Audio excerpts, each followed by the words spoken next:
구약 선지자 가운데 우리 모두가 잘 아는 엘리야가 있습니다. 엘리야가 아합 왕을 만납니다. 진짜 신이 누구인지 기적을 통해서 겨루어 보자. 왕에게 이렇게 제안합니다. 기적을 통해서라도 하나님이 참 신이심을 보여주고 싶었습니다. 이렇게 해서 하나님의 선지자는 엘리야 한 사람, 왕후인 이세벨에게서 녹을 먹는 선지자는 바알과 아세라 선지자를 합해서 850명, 이 모두가 갈멜산에 모였습니다. 엘리야와 이방 선지자들은 각자 제단을 만들고 그 위에 송아지를 잡아서 제물로 올려 놓았습니다. 각자 자기 신에게 기도할 때에 하늘에서 불이 내려와서 그 제물을 다 태우게 되면 불을 내린 그 신이 참 신이 아니겠느냐 했습니다. 엘리야는 이방 선지자들에게 너희들 숫자가 훨씬 많으니까 너희들이 먼저 기도하도록 하라 합니다.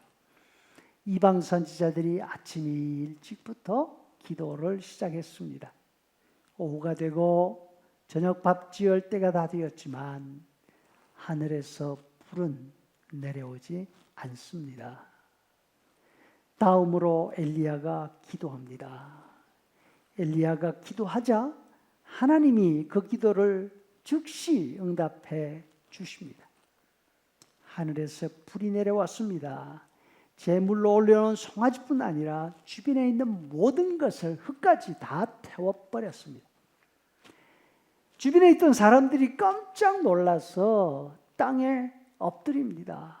엘리야의 여호와가 진짜 하나님이시다. 엘리야는 기대했습니다. 이제 아합 왕뿐 아니라 이스라엘 모든 사람들이 하나님을 바로 알 것이다. 바알과 아세라 신상을 버리고 하나님께로 돌아올 것이다. 하지만 그 기적을 보고서도 왕과 왕후를 비롯한 모든 사람들이 꼼짝을 하지 않습니다. 오히려 왕후 이세벨은 엘리야를 찾아서 죽여버리겠다고 합니다. 엘리야가 실망합니다. 이세벨의 말이 두려워서 도망칩니다. 엘리야의 나라는 북쪽 이스라엘입니다. 자기 나라를 떠나서 남쪽 유다로 도피합니다. 그것도 유다 맨 끝에 있는 브엘세바 유대 광야까지 갔습니다. 세상 만사 다 귀찮습니다.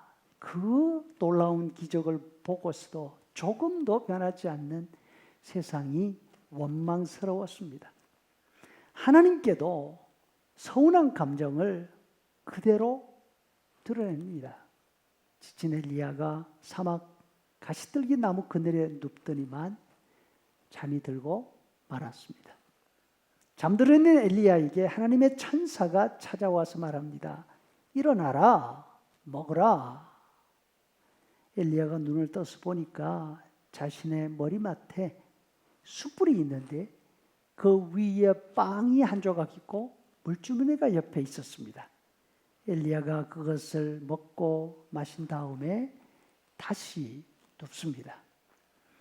하나님의 천사가 다시 두 번째 다가와서 말합니다. 일어나라, 먹어라, 갈 길이 멀다.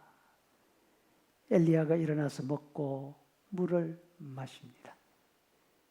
그리고 길을 떠납니다. 여러분 어디로 갔을까요?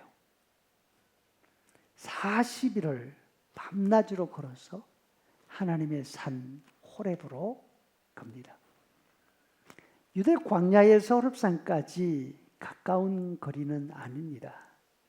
하지만 보름하면 충분히 갈 수 있는 거리입니다. 그럼에도 불구하고 엘리야는 이 길을 가면서 40일 밤낮이 걸렸다 합니다.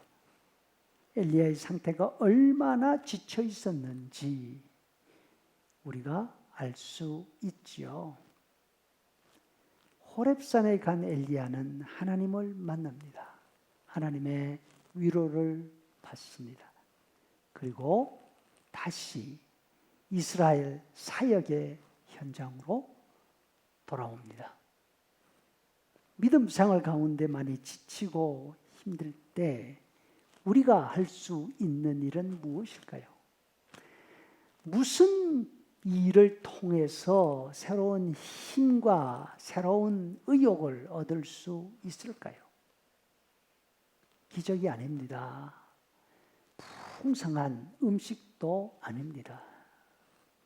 하나님을 만나야 합니다. 하나님을 만나서 하나님의 위로를 받아야 새로운 힘과 용기를 얻게 되는 것입니다. 힘이 들면 하나님에게서 멀어지기 쉽습니다. 그럼에도 불구하고 질질 끌리는 다리를 끌고서라도 하나님을 만날 수 있는 곳으로 가야 합니다. 지칠 때에는 기도의 장소로 나오기가 이렇게 힘듭니다. 하나님의 주시는 은혜 외에는 하나님의 사람들인 우리가 새 힘을 얻을 수 있는 곳은 없습니다. 힘들다 생각이 드십니까?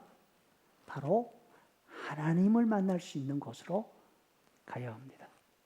하나님을 만나기 위해서 기도해야 될 줄로 믿습니다.